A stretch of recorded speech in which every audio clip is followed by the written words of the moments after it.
বন্ধুরা, এই সময় পেপারে অভিজ্ঞতা 10 নম্বর নিয়ে নতুন মামলা হাইকোর্টে এই সংক্রান্ত একটি খবর প্রকাশিত হয়েছে। এছাড়া দেখতেই পাচ্ছেন ফ্রেশারদের ধরপাকড় মিছিলে যোগ্যরা আন্দোলনের খবরও দেওয়া হয়েছে। আমি খুব সংক্ষেপে আপনাদের বিষয়টা কিছুটা জানাচ্ছি।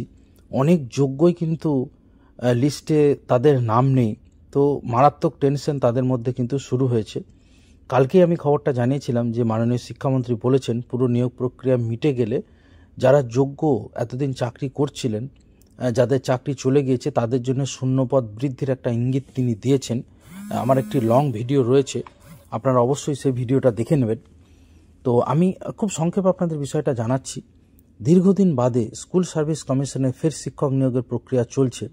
সেই প্রক্রিয়া অংশ হিসেবে একাদশ দ্বাদশে ইন্টারভিউয়ের আগে মঙ্গলবার ভেরিফিকেশন প্রক্রিয়ায় অংশ নিলেন 2016 তথাকথিত যোগ্য চাকরিহারা শিক্ষকদের কয়েকজন, আবার ফ্রেশার বা নতুন কয়েকজন পরীক্ষার্থীও। কিন্তু এত অপেক্ষার পরে ইন্টারভিউয়ে ডাক পেয়েও নথি যাচাই করতে আসেননি 6 জন চাকরি প্রার্থী। এত বছর পর বহু কাঙ্ক্ষিত নিয়োগ পরীক্ষায় ইন্টারভিউয়ে ডাক পেয়েও কেন 6 জন হবু শিক্ষক অনুপস্থিত থাকলেন তা নিয়ে জল্পনা শুরু হয়েছে। কারণ খুঁজছেন এসএসসির কর্তৃপক্ষ। প্রশ্ন উঠেছে, যারা সদ্য সেপ্টেম্বর মাসে হওয়া এসএসসির লিখিত পরীক্ষায় পাশ করে সুযোগ পেয়েও এলেন না, তারা অযোগ্য নন তো? নাকি কোনো কারণে ভুয়ো নথি দেখিয়ে পরীক্ষা দিয়ে তারা যাচাইয়ের সময়ে পিছিয়ে গেলেন? নাকি শিক্ষায় একের পর এক দুর্নীতি সামনে আসায় শিক্ষকতার চাকরির প্রতি অনীহা, চাকরি টিকবে কিনা সেই অনিশ্চয়তার জন্যই এলেন না ওরা?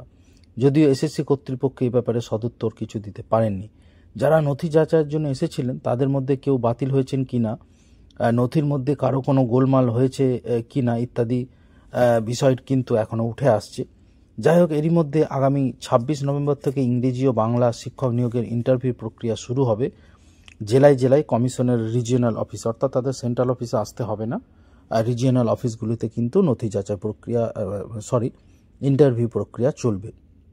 অন্যদিকে রাজ্যের স্কুলগুলিতে বাংলার শিক্ষক নিয়োগের জন্য নথি যাচাই করতে মোট 706 জনকে ডাকা হয়েছিল। সেখানে 6 জন অনুপস্থিত ছিলেন, অর্থাৎ 700 জন এসেছেন। এই নিয়ে জল্পনার মধ্যে নিয়োগ প্রক্রিয়ায় নতুন মামলা দায়ের হয়েছে, যেখানে মাননীয় বিচারপতি অমৃতা সিনহার এজলাসে 10 নম্বর অভিজ্ঞ যারা বেসরকারি স্কুলের শিক্ষকরা কেন এই নাম্বার পাবেন না সেই নিয়ে মামলা হয়েছে এবং 28 নভেম্বর বিচারপতি অমৃতা সিনহার ইজলাসে শুনানির সম্ভাবনা রয়েছে। অভিজ্ঞতায় 10 নম্বর এমন প্রার্থীদের দেওয়া হয়েছে যাদের কোনো পূর্ব অভিজ্ঞতা নেই স্কুলে পড়ানোর ক্ষেত্রে। সোমবার এই অভিযোগে মামলা দায়ের হয়েছিল। সেই মামলার শুনানির কথা আজ বুধবার বিচারপতি সিনহার এজলাসেই আছে, অর্থাৎ আজকেও একটি খবর কিন্তু পাওয়া যেতে পারে। আমি খবর পেলে আপনাদের অবশ্যই জানাবো। চাকরিহারা যোগ্য শিক্ষকদের তরফে চিন্ময় মণ্ডল জানিয়েছেন, নথি যাচাই করার সময় যেসব জরুরি ডকুমেন্ট লাগছে তার পাশাপাশি যে স্কুলে তিনি কর্মরত সেখান থেকে প্রধান শিক্ষককে দিয়ে স্কুলে প্যাডে একটি নথি লিখিয়ে আনতে বলা হয়েছে এসএসসির তরফে। সেখানে প্রধান শিক্ষকের সই ও সিল রাখতে হবে। চিঠিতে লিখতে হবে যে সংশ্লিষ্ট শিক্ষক এতকাল তার স্কুলেই পড়িয়েছেন। এদিন এমন অনেকের কাছে এই নথিটি ছিল না। পরে যোগ্য চাকরিহারা শিক্ষকদের সংগঠন এসএসসি চেয়ারম্যানের সঙ্গে কথা বলায় পরে ছাড়া হয়েছে। কিন্তু চিন্ময়বাবু বলেন, একই সঙ্গে এসএসসি থেকে জানানো হয়েছে কেন এই নথিটি সকলের সংগ্রহ করে রাখে এবং নথি যাচাইয়ের সময় দেখান, অর্থাৎ নথিটা সবাই যাতে সংগ্রহ করে রাখে সেই ব্যাপারটাও কিন্তু এসএসসির তরফ থেকে বলা হয়েছে। তো বুঝতেই পারছেন বন্ধুরা যে মারাত্মক একটা টেনশনের ব্যাপার কিন্তু রয়েছে। এবং আমি একটা লং ভিডিওতে আগামীকাল আপনাদের জানিয়েছি যে যেখানে বলেছি যে কি কারণে শিক্ষামন্ত্রী অত্যন্ত গুরুত্বপূর্ণ একটা তথ্য দিয়েছেন। তিনি মাননীয় মুখ্যমন্ত্রীর সাথে কথা বলবেন বলেছেন। বিষয়টা ক্যাবিনেটে হয়তো পাসও করে, অর্থাৎ আইনগত দিক খুঁটিয়ে দেখে যাতে চাকরি না যায় সেই ব্যাপারটা তিনি চেষ্টা করবেন, এমনটা কিন্তু তিনি জানিয়েছেন। শূন্যপদ বৃদ্ধিরও ইঙ্গিত দিয়েছেন এর ফলে, অর্থাৎ যারা চাকরি চলে যাচ্ছে, বঞ্চিত যোগ্য প্রার্থী এতদিন যারা সরকারি চাকরিটা করেছেন 5-7 বছর চাকরি করে চাকরিটা এখন হারানোর আশঙ্কা, তাদের কিন্তু আশঙ্কার কারণ নেই, এমনটা কিন্তু শিক্ষামন্ত্রীর বক্তব্য থেকে এসেছে বন্ধুরা। অন্যদিকে ফ্রেশারদের অবস্থাও কিন্তু খুবই শোচনীয়।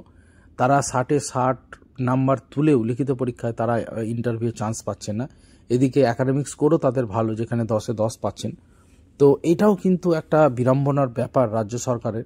তো অবশ্যই এখন দেখার সরকার কি সিদ্ধান্ত নেয়।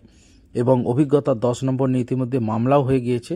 আমরা জানি অভিজ্ঞতা 10 নম্বর যদি না থাকে প্রচুর ফ্রেশার তাহলে লিস্টে কিন্তু সুযোগ পাবে। তো যাই হোক, বিষয়টা আদালতের হাতে, এখন কি হয় সেটাই দেখার। আপনারা অবশ্যই আমার চ্যানেলটার সাথে থাকুন, সমস্ত খবরের আপডেট আপনারা পাবেন। প্রশ্নভুল মামলা একটি অত্যন্ত গুরুত্বপূর্ণ জায়গায় গিয়েছে প্রাথমিক টেটে, সেই সংক্রান্ত খবর আমি আপনাদের জানাবো। সঙ্গে থাকুন।